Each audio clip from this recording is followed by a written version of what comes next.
Olá, meus amigos, bom dia, boa tarde, boa noite, tudo jóia com vocês? Vamos agora ao nosso quarto encontro, falando aqui um pouco, divulgando um pouco a doutrina espírita, dentro dos nossos limites, nas nossas condições, com muita humildade, muito carinho, muito amor e com boas intenções. Convido a vocês divulgarem, compartilharem, e você, principalmente você que está iniciando aqui agora o estudo da doutrina espírita, e que vamos entrar no Livro dos Espíritos, que é a obra, a primeira obra de Allan Kardec, um livro composto de 1079 perguntas e respostas ao mundo espiritual, aos espíritos iluminados, espíritos puros, Então, vamos com bastante atenção aprender agora muitas coisas que eles trouxeram para a gente dentro da nossa condição de compreensão também, tá? Vamos entrar agora num assunto muito bacana, que todos nós temos uma ideia, que é o que seria Deus. Quais suas características, quais seus atributos, Então, o primeiro capítulo do Livro dos Espíritos trata de 16 perguntas feitas aos Espíritos. Eles vão falar sobre Deus, E tem um pouco também que eu trouxe aqui na obra A Gênese, também o Livro dos Espíritos e a Gênese. São esses dois que eu vou usar para a gente iniciar esse estudo, para falar um pouco aqui sobre Deus, tá? Então, eu vou estar sempre pontuando aqui o Livro dos Espíritos e a Gênesis para a gente ir acompanhando, ok? Mas antes de falar em Deus, eu queria fazer uma breve introdução sobre o aspecto do que trata a fé, A fé, muita gente se engana do que é isso. Se você realmente não tiver a fé em Deus, fica complicado você ter uma fé frágil. A gente tem que buscar ter uma fé forte, com alicerces, através do estudo, através da compreensão, através da oração, da meditação, e ampliando os horizontes para que nunca a nossa fé seja abalada. Então a gente tem que ter um conceito bacana de fé e de justiça divina para isso. Muitas vezes as pessoas têm uma noção de fé como a fé não é acreditar, fé é confiar.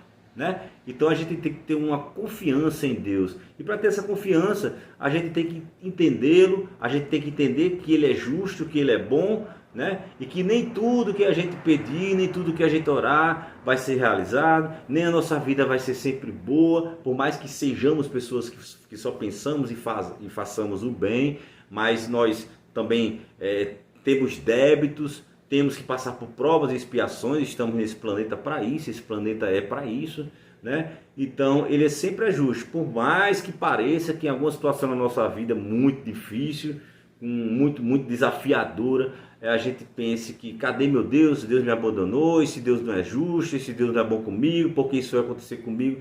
E se a gente não tiver ideia da justiça divina, não tiver uma concepção de imortalidade da alma, uma concepção de várias existências, a gente não vai chegar numa boa relação com Deus, e essa fé vai ser abalada. Tem muita gente que tem essa fé somente em acreditar em Deus, mas tem uma fé rasa, uma fé superficial, uma fé cega, só porque dizem, ou só porque sentem, ou passou por alguma experiência que foi ajudado ali. Mas essa relação com Deus tem que ser mais forte. Nós temos que caminhar com uma fé raciocinada, que essa é uma das intenções e dos maiores ensinamentos do Espiritismo trouxe para a gente também, além da imortalidade da alma, da reencarnação, do senso de justiça.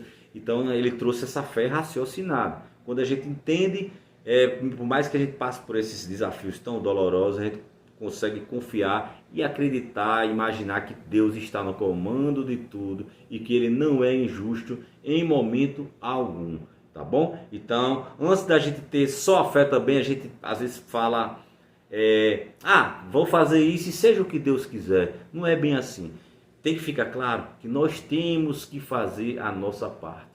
A nossa missão aqui é evoluir, tanto aqui como no mundo espiritual. Nós temos que chegar a sermos espíritos puros, espíritos cristos, espíritos bons. E ainda estamos nessa caminhada, ainda somos espíritos imperfeitos. Então temos que buscar essa evolução. Quanto mais rápido, melhor. Não precisaremos mais reencarnar, não precisaremos mais vir para esse planeta. Então iremos trabalhar de outras formas, com outras missões, com outra importância. Seremos co-criadores, ajudaremos nessa orquestra, nesse domínio, nessa observação de universo e de construção de todo o mundo, em todas as partes, em todas as moradas, em todos os mundos, ok? Então, temos que ficar claro, colocar isso na cabeça que estamos em evolução e temos muito que aprender e que aqui a vida não é essa maravilha toda, mas também a gente planta o que colhe através das escolhas, através do livre-arbítrio. Então vamos estar sempre se policiando, fazendo o nosso máximo, o nosso melhor, e daí a gente pede a Deus que nos ilumine, pede a Deus o que nos for necessário e escuta lá no seu íntimo, lá na sua consciência, porque é lá que ele vai falar. Ele não vai falar com zoada, com muito barulho, ele vai falar em silêncio no seu coração, na sua consciência. Então você tem que ficar bem caladinho, em silêncio, para escutar, tá bom? Ele é silencioso. Não precisa ser em instituições, em templos, em rituais. Ele está com você e vai estar falando sempre com você. Basta você acessar a Deus, tá bom? Então, lembrar, fazer nossa parte e depois pedir. Mesmo que não aconteça, às vezes a gente pede muito, a gente é muito bom em pedir e quer que isso aconteça, mas muitas vezes Deus não dá, porque sabe que se desse ia ser bem pior para a nossa vida. E foi um pedido muito mal feito, por mais que a gente não entenda, tá? Existe até uma frase de Oscar Wilde, que é um escritor inglês, americano, e ele falou certa vez que quer destruir a vida de uma pessoa, atenda todos os seus desejos. Ou seja, então muitas vezes essa prática da gente pedir, não vai ser aceito, porque realmente é para o nosso melhor, né? E em certa situação, um grande sábio perguntou: tá, mas se Deus sabe tudo da sua vida, sabe o seu pensamento, sabe tudo que você vai pedir, para que você tem que pedir?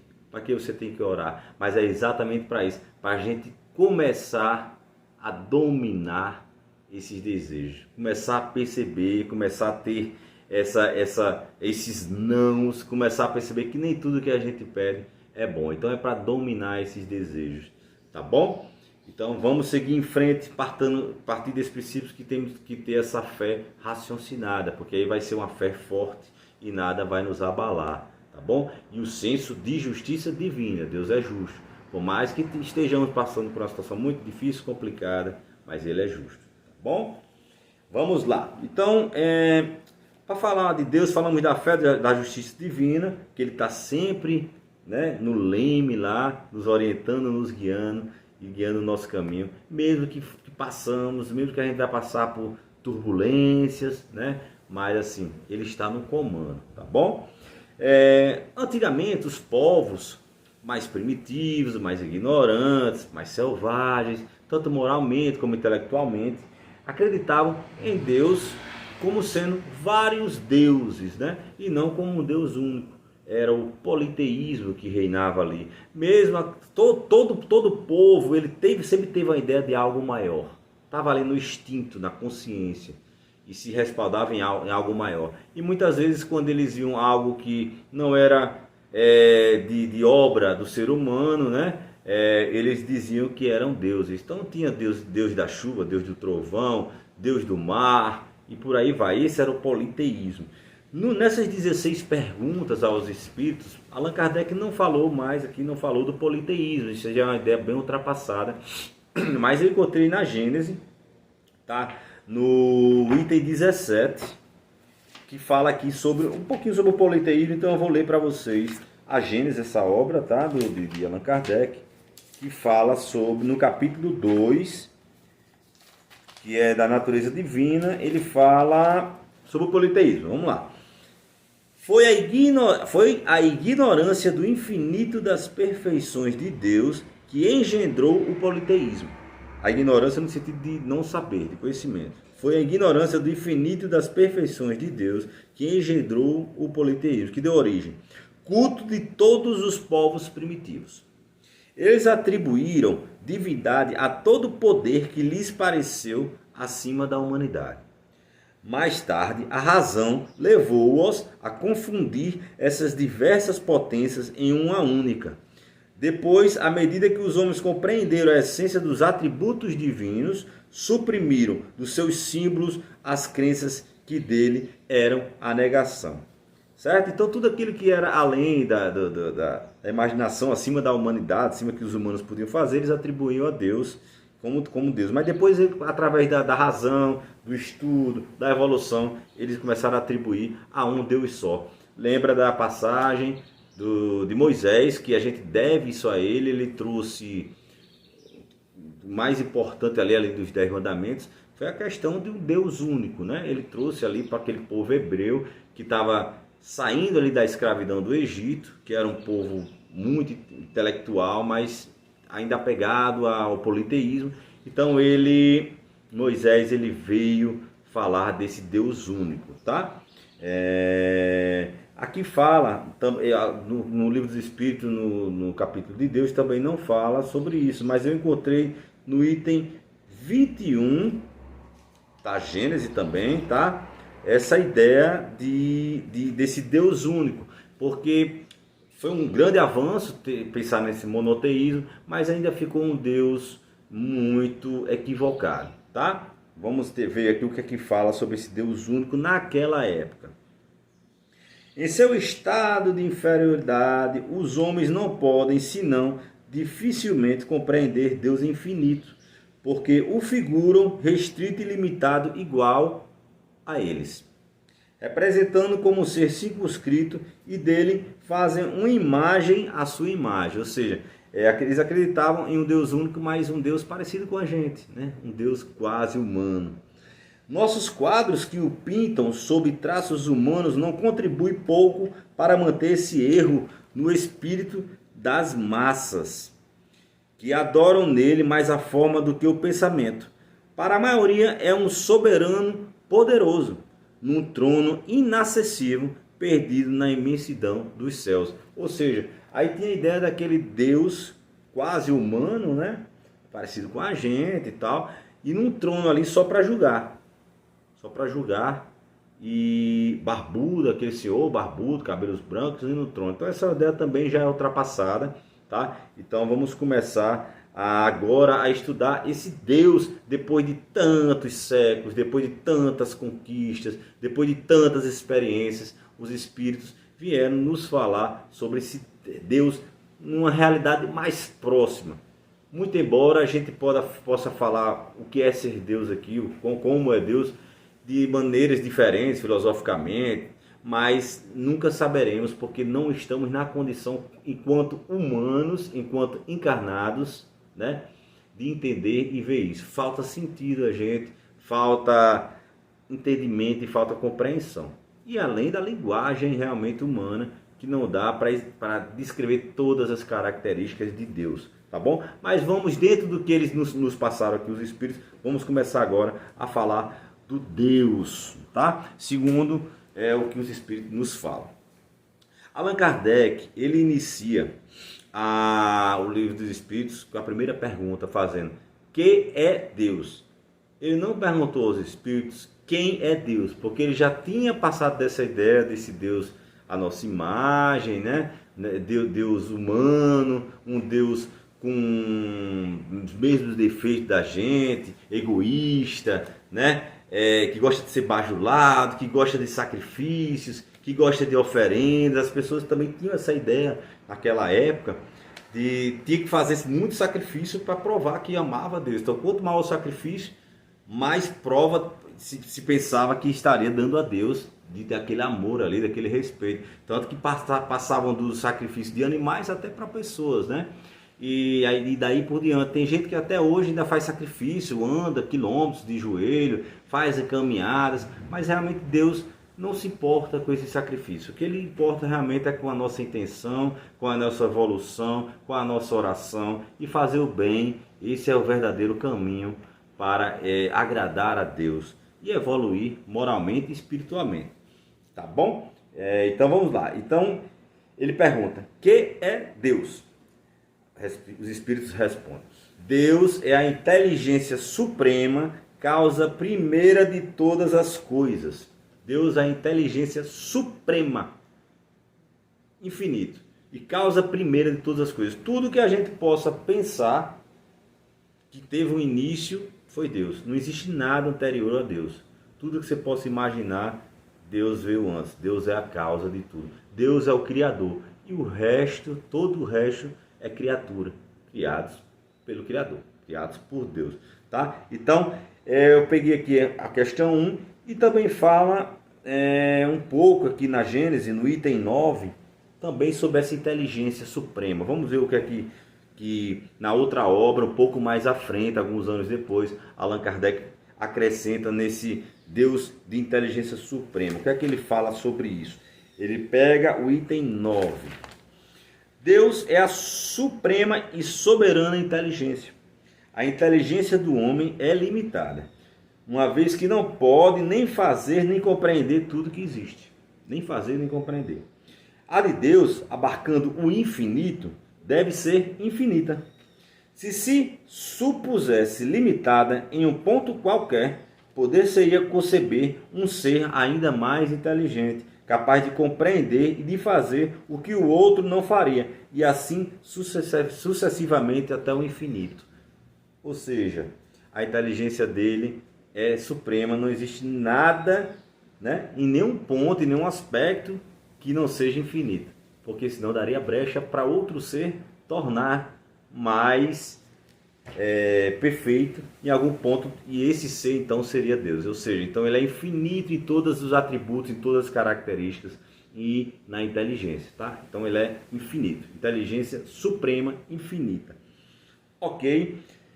Passando disso, vamos para as provas da existência de Deus. Muito importante, Allan Kardec questionou. Tá, a gente já começou a falar um pouco de Deus aqui. Então ele pergunta na questão 4 do Livro dos Espíritos: onde se pode encontrar a prova da existência de Deus? Boa pergunta, porque a gente não basta sentir, não basta escutar vozes, aquelas vozes que falam com a gente, a nossa consciência, o nosso íntimo. A gente tem que pegar, tem que acreditar, mas paciência, ainda não será a vez. Enquanto encarnados, enquanto humanos vivendo aqui, nós não vamos ver nem pegar Deus. Então tem que ter paciência. Tem que ter paciência. Ele não tá nessa condição. Ok? Então os espíritos respondem: num axioma que aplicais às vossas ciências, não há efeito sem causa. Procurai a causa de tudo que não é obra do homem, a vossa razão responderá.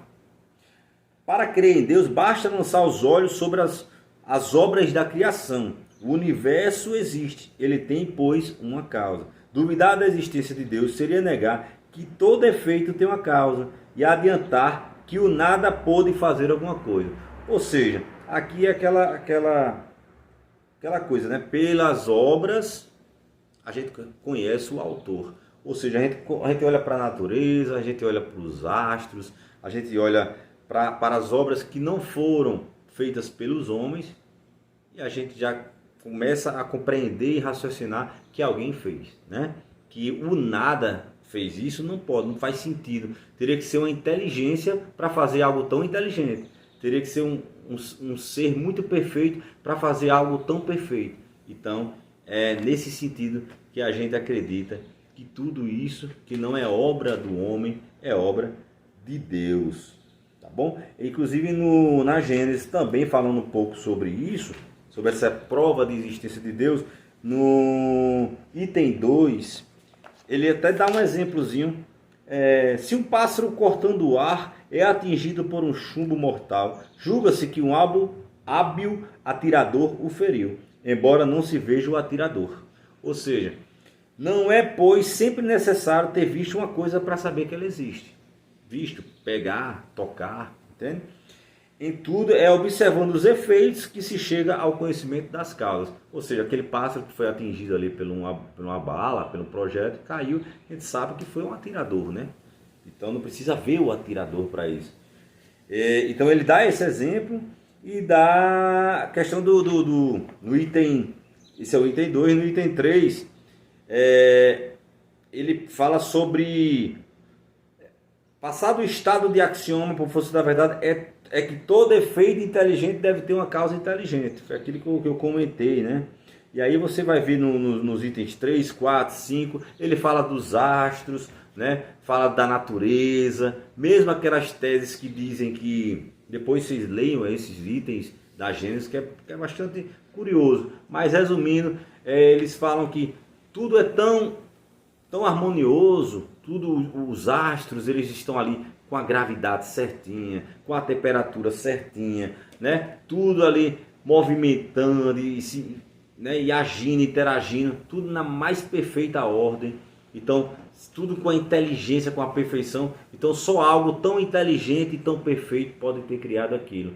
Mesmo que a gente não possa ver, mas a gente tem que, pelo raciocínio, acreditar nisso. Não pode imaginar que o nada criou aquilo. O nada seria muito ignorante para criar aquilo. Então teria que ser uma inteligência suprema, como a gente viu, que é a característica principal de Deus, né? Ser inteligência suprema. Ok? Então é só dar uma conferida também lá nesses itens da Gênesis, se quiserem entrar mais em detalhes. Mas resumindo, eles falam dessa forma. Tá bom? Então, vamos passar agora para os atributos de Deus. Essa aqui é uma parte muito importante, né? Na questão 10 do Livro dos Espíritos, Allan Kardec pergunta: o homem pode compreender a natureza íntima de Deus? Os Espíritos respondem: não, é um sentido que lhe falta. Ou seja, a gente não vai compreender a natureza íntima de Deus. Não tem como, falta sentido para a gente. A gente, quando está encarnado, a gente é como se a gente observasse através de uma neblina. A gente não consegue ver bem, a gente está num corpo denso, a gente está com sentimentos, ideias, experiências que adquirimos durante essas várias e várias existências, várias reencarnações adormecidas. Então a gente não vai ter a condição de compreender muita coisa, até por estar aqui mesmo para isso, para evoluir. Então teria que ser esquecido algumas coisas. Agora, enquanto espíritos no mundo espiritual, não, que essa neblina começa a baixar, que a gente comece através das existências a evoluir moralmente, espiritualmente, o nosso espírito ir se depurando, aí a gente vai tendo a condição de compreender melhor a intimidade de Deus, a ver, a compreender. Então não é o momento aqui, não será, infelizmente tenho que falar, enquanto encarnados aqui nesse planeta, não teremos como ver, como compreender na exatidão Deus, mas ter essa comunhão através de pensamentos, através de escutar a consciência, tá? Então ele é muito bem isso. E ele continua na questão 11, falando exatamente isso. A cada medida que a gente vai evoluindo, a gente vai compreendendo mais. Ele faz a seguinte pergunta: um dia será dado ao homem compreender o mistério da divindade? Né?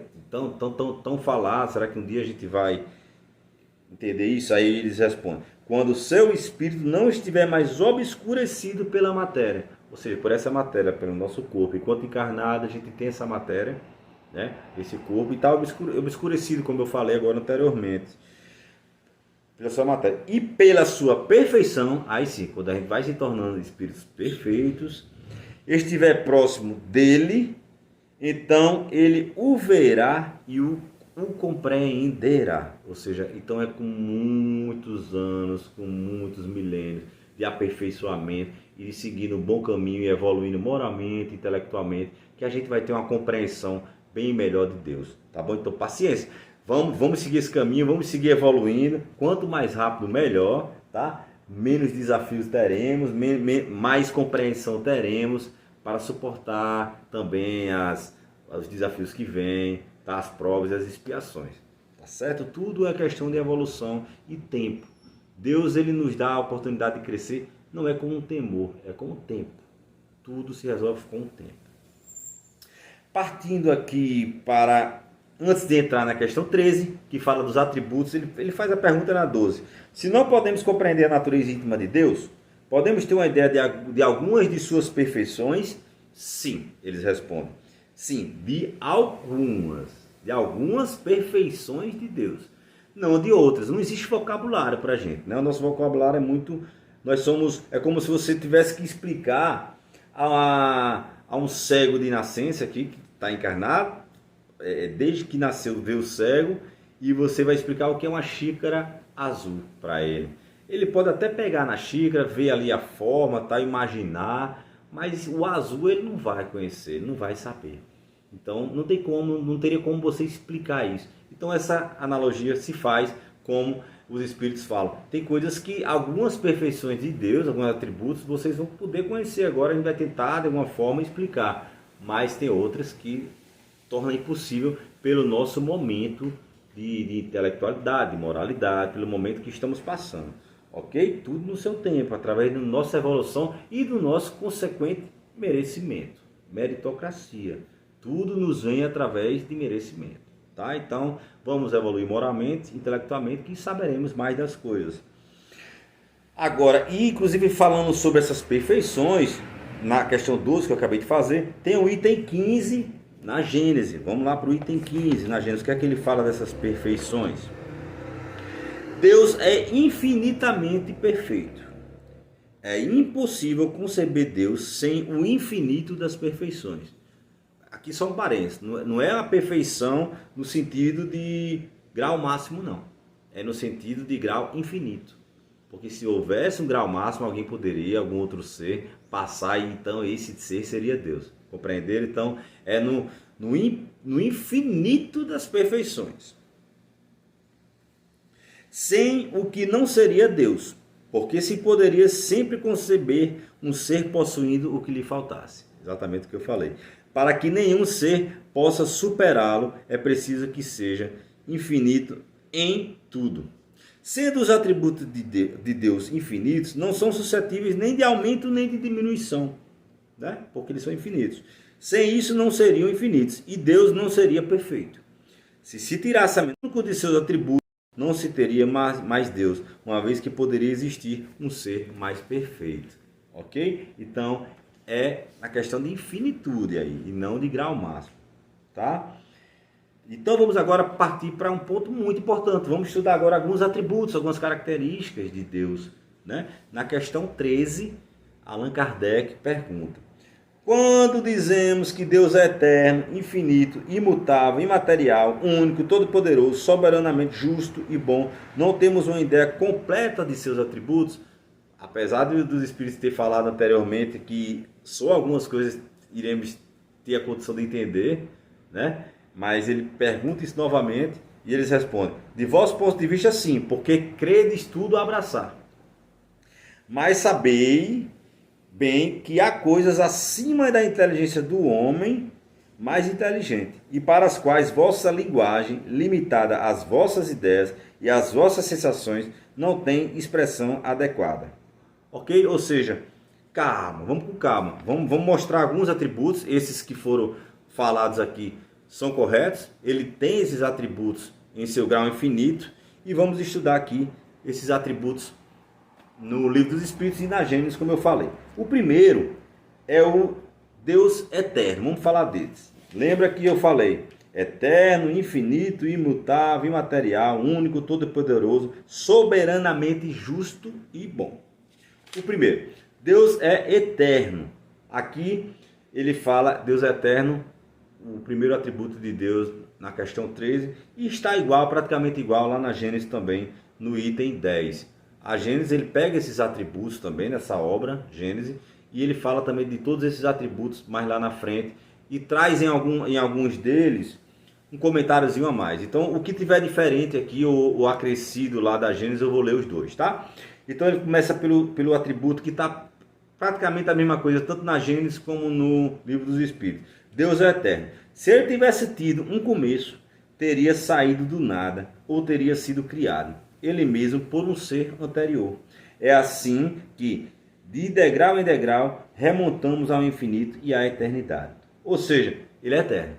Não teve começo, ele não foi criado por alguém. Ele é que é o Criador, tá? Então não teve nada antes de Deus. Ok? Bem entendido. O segundo, imutável. Ele é imutável. Se tivesse sujeito às mudanças, as leis que regem o universo não teriam nenhuma estabilidade. Ou seja, as leis que regem o universo não teriam estabilidade. É mais ou menos igual ao item 11, que também lá da Gênesis, que trata desse assunto. Ou seja, Deus é imutável. ele é estável, ele transforma, ele nos dá, ele deixa com que as suas leis, as leis naturais, as leis divinas, as leis que comandam, que orquestram o universo, sejam estáveis. Então a gente pode pegar um avião e ir daqui para São Paulo, daqui para a China, e saber que vai tranquilamente, não vai ter nenhum problema, não vai ter nenhuma instabilidade, não vai ter nenhum problema de gravitacional com o planeta Terra, nada disso. Existe uma estabilidade para tranquilizar a gente e tranquilizar todo o universo. E existem as transformações, as renovações, os ciclos da natureza, que mesmo assim elas estão dentro desse padrão e dentro da normalidade. Tudo se transforma. Por isso que existem esses cataclismos, existem as questões de tsunamis, as questões de degelo, porque tudo vai se renovando, né? E isso vai acontecendo naturalmente, queira ou não, a gente queira ou não. Isso vai acontecendo, isso é a lei natural. As coisas vão se renovando, tá?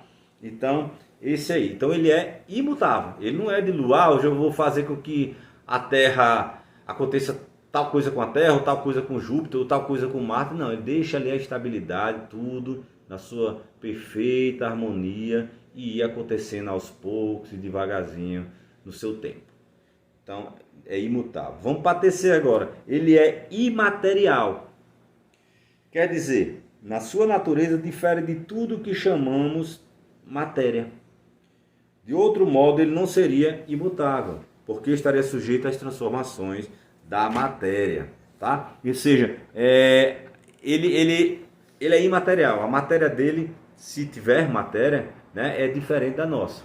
Então, não é essa matéria que ela pode ser manipulada, que ela pode ser mudada, que como a gente faz uma porta, uma madeira, isso é tudo matéria, isso é tudo transformação. Nosso corpo é matéria, então tudo se transforma e tudo pode mudar. Já Deus não, ele é imaterial. Por isso que ele não é aquele senhorzinho de barba que está lá em cima esperando a gente para julgar a gente. Então ele não tem essa matéria desse modo, entendeu? Ele é cósmico, é um fluido, é algo que ainda não dá para a gente conhecer e ter conhecimento na sua... A gente pode ter uma ideia, mas dá para saber o que não é. Então ele não tem esse corpo, ele não tem essa matéria. Ok? Vamos para o próximo. Nessa questão imaterial, a gente traz aqui, além disso, no item 12, a Gênesis ele acrescenta mais alguma coisa. Ele não terminou aí não. Vamos para o item 12. Deus não tem forma apreciável pelos nossos sentidos. Sem isto seria matéria. Dizemos, a mão de Deus, o olho de Deus, a boca de Deus, porque o homem, não conhecendo senão a si mesmo, torna-se por termo de comparação de tudo o que não compreende. Entende? Essas imagens em que se representa Deus sob a figura de um velho de longas barbas, coberto com um manto, são ridículas. Tem o inconveniente de rebaixarem o ser supremo às mesquinhas proporções da humanidade. Daí a emprestar-lhe as paixões da humanidade e de fazer um Deus colérico e ciumento. Não há senão um passo. Ou seja, então a gente tenta transformar Deus semelhante à nossa matéria, semelhante às nossas vontades, aos nossos desejos. E aí isso torna muito pequeno. É isso que eles falam. Então Deus não é de hipótese alguma aquele senhorzinho, nem tem esse corpinho e está esperando a gente ali, sentado naquele trono. Tá bom? O próximo atributo fala, ele é único. Se houvessem vários deuses, não haveria unidade de vistas, nem unidade de poder no ordenamento do universo, né? Se ele é único, ele consegue ver, ele consegue comandar tudo, ele é onisciente, ele é onipresente, então não precisaria de outros deuses, ele está ali comandando tudo.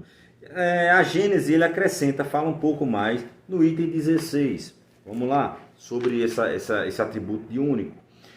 A unidade de Deus é consequência do infinito das perfeições. Já que ele é infinito, né, em todas as perfeições dele, como a gente falou, teria como consequência a exclusividade, ele é único. Um outro Deus não poderia existir senão com a condição de ser igualmente infinito em todas as coisas, porque se houvesse entre eles a mais leve diferença, um seria inferior ao outro, e aí já não seria mais infinito, né? Subordinado ao seu poder, e não seria Deus. Se houvesse entre eles igualdade absoluta, seria de toda a eternidade um mesmo pensamento, uma mesma vontade, um mesmo poder. Então aqui fica claro, existem mais coisas, mas fica claro que o porquê de ser um Deus único e não dividir isso, porque tudo dele é infinito, então não tem começo nem fim, né? Então não teria como ter outro Deus, ok? Vamos para o próximo. É todo poderoso, porque estou só tirando e botando óculos, né? A visão já vai dando problema com a idade.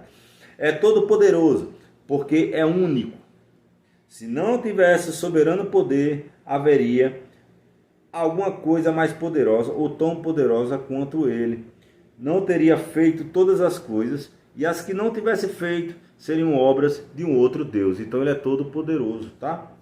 Item 13, a gente não precisa trazer o item 13 da Gênesis que fala disso, porque está praticamente igual, tá? Então, se não tivesse o soberano poder, haveria alguma outra coisa mais poderosa ou tão poderosa quanto ele. Então não é, Deus é o mais poderoso. Como ele tem todos os atributos, características infinitas, então ele tem todo o poder, tá? Não dá brecha para nenhum outro ser tão poderoso quanto ele, porque ele já tem tudo na perfeição, em seu grau infinito, como a gente sempre falou.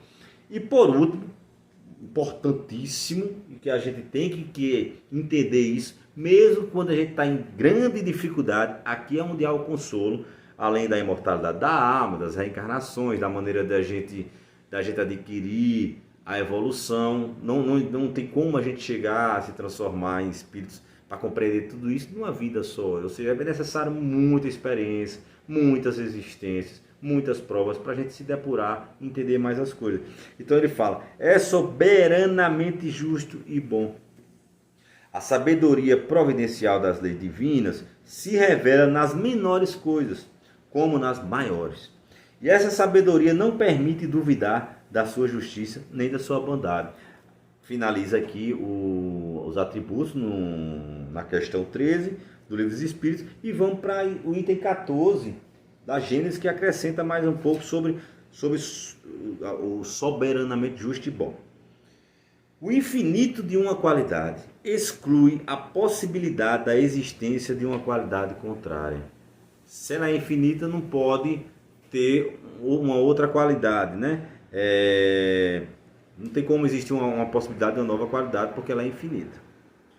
Não teve começo, não teve fim. Então ela sempre existiu. Que a diminuiria ou a anularia, certo? Um ser infinitamente bom não poderia ter a menor parcela de maldade. Então, se Deus é infinitamente justo e bom, né? Ele não tem nada de mal, porque ele é infinitamente justo e bom. Não sobra espaço para maldade. O inverso também se aplicaria, o mesmo pensamento. Nem o ser infinitamente mal ter a menor parcela de bondade. Ou é uma coisa ou outra, porque já que é infinito, não tem brecha. E não tem, eu sou um pouquinho bom, eu sou muito bom. É infinito em grau máximo, como a gente falou. Tá? Então ele resume assim: do mesmo modo que um objeto não poderia ser de um negro absoluto com a mais leve nuance de branco, nem de um branco absoluto com a menor mancha de negro.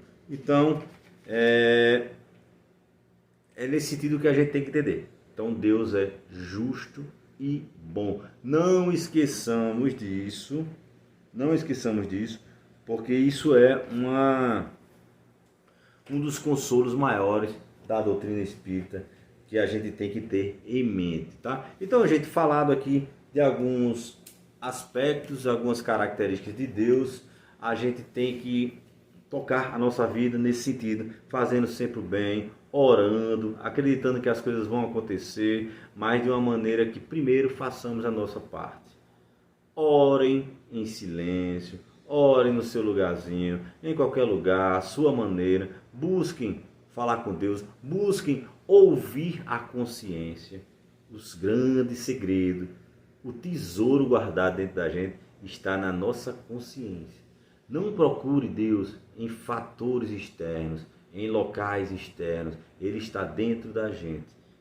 Tenha esse contato, busque essa comunhão, que por enquanto o Deus que a gente pode começar a compreender dessa maneira.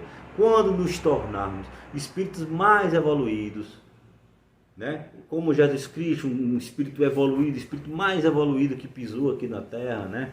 Ele veio, viveu aquilo, aquele evangelho, nos mostrou como servir, como estar em comunhão com Deus em todos os seus momentos ali, tá? Então ele, tanto que se dirigia em algumas palavras ali, meu Deus, vosso Deus, nosso Deus, porque ele sabia que o entendimento de Deus para a gente era diferente do entendimento dele para com Deus. Era diferente, a nossa comunhão com Deus era diferente da comunhão dele com Deus. A nossa maneira de se comunicar era diferente, a dele era diferente. Por quê? Porque ele já era um espírito bem anos-luz mais evoluído que a gente. Mas todos nós chegaremos até essa evolução, queira ou não. Por mais perverso, por mais mal que você conheça alguém ou saiba falar, esse ser vai evoluir. Existem as características do espiritismo, né? Os princípios, que dentro delas está a evolução, sempre compulsória. Por mais teimoso que você seja, você vai evoluir. Então nós temos um lugar a chegar, que é sermos espíritos bons, evoluídos. Então, e sempre estamos em evolução. A gente não retroage. Se a gente está muito péssimo, muito ruim, se você vê pessoas muito más aqui, mas ainda é a melhor versão dela, ela já foi pior. Por mais que seja pouco, mas já foi pior. Então alguns vão chegar a esse nível de evolução, esse nível de espírito superior, espírito perfeito, espírito puro, mais rápidos. Outros menos rápidos. Por quê? Porque Deus é injusto? Não. Porque a gente mesmo escolhe o caminho a seguir. A gente toma as nossas decisões. Então vamos tomar nossas decisões conscientes, fazer o máximo que a gente puder, tentar sempre remover ou domar nossas más inclinações, escutar a voz de dentro, escutar a voz de Deus e seguir o bom caminho, que chegaremos mais próximo lá e compreenderemos tudo isso. Então o primeiro ponto é fazer o bem, fazer o melhor que a gente pode, conversar com Deus em silêncio. E aí depois a gente vai compreender e vai chegar num patamar onde a gente vai sair dessa ideia tão pequena de querer só conhecer coisas materiais, fenômenos, e vai partir mais para a questão do amor, do carinho com o próximo, de ajudar aqueles que são mais ignorantes, que ainda interpretam as coisas mais rudemente, com mais ignorância, não tem tanto conhecimento. Então é ter paciência, ter o carinho, estudar, conhecer, transmitir isso, ter o cuidado de como transmitir, tá? Então a gente que vai começar esses estudos aqui, vamos adquirir muito conhecimento, mas junto temos que levar a humildade, o cuidado, a cautela de estar explicando e de estar falando para o próximo, porque não necessariamente o próximo está nesse mesmo nível, nessa estrada de evolução espiritual. Às vezes ele está um pouquinho mais atrasado em algum ponto,